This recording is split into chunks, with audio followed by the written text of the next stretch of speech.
Ikalabing-apat na kabanata. Namatay si Abijah at inilibing sa lungsod ni David, at ang anak niyang si Asa ang pumalit sa kanya bilang hari.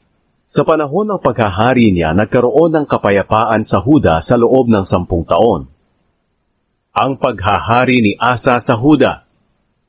Matuwid ang ginawa ni Asa sa paningin ng Panginoon na kaniyang Diyos.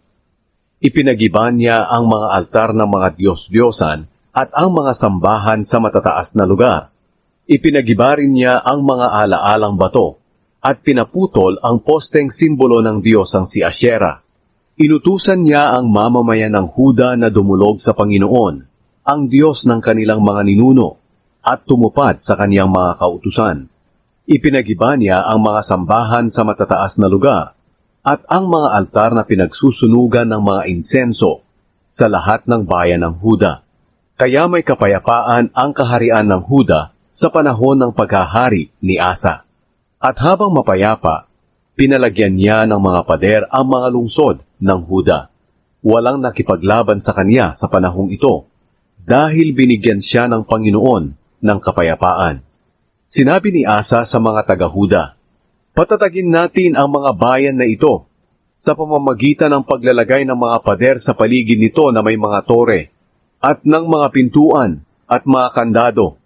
Angkinin natin ang lupaing ito, dahil dumulog tayo sa Panginoon na ating Diyos. Binigyan niya tayo ng kapayapaan sa ating mga kalaban sa paligid." Kaya pinalakas nila ang bayan at naging maunlad sila. May 300,000 sundalo si Asa na taga-Huda, na armado ng malalaking pananggalang at mga sibat. At mayroon din siyang 280,000 sundalo na taga-Benjamin, na armado ng maliliit na pananggalang at mga pana. Silang lahat ay matatapang na sundalo. Nilusob ni Zera na taga-Ethiopia ang Huda, kasama ang maraming sundalo at 300 karwahe, at nakarating sila hanggang sa Maresya. Pumwesto sina Asa sa lambak ng Zefata, malapit sa Maresya. Pagkatapos, nanalangin si Asa sa Panginoon na kaniyang Diyos. "O Panginoon, wala na pong iba pang makakatulong sa mga taong walang kakayahan laban sa mga makapangyarihan, kundi kayo lang. Tulungan niyo po kami, O Panginoon naming Diyos, dahil umaasa po kami sa inyo. At sa inyong pangalan pumunta kami rito laban sa napakaraming sundalong ito. O Panginoon, kayo po ang aming Diyos.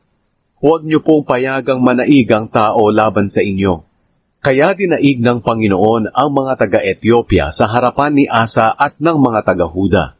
Tumakas ang mga taga-Ethiopia at hinabol sila ni Asa at ng kanyang mga sundalo hanggang sa Gerar. Marami sa mga ito ang namatay at hindi na makalaban pa. Dinaig sila ng Panginoon at ng kanyang mga sundalo.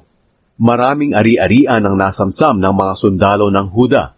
Nilipol nila ang mga baryo sa paligid ng Gerar, dahil dumating sa mga ito ang nakakatakot na parusa ng Panginoon.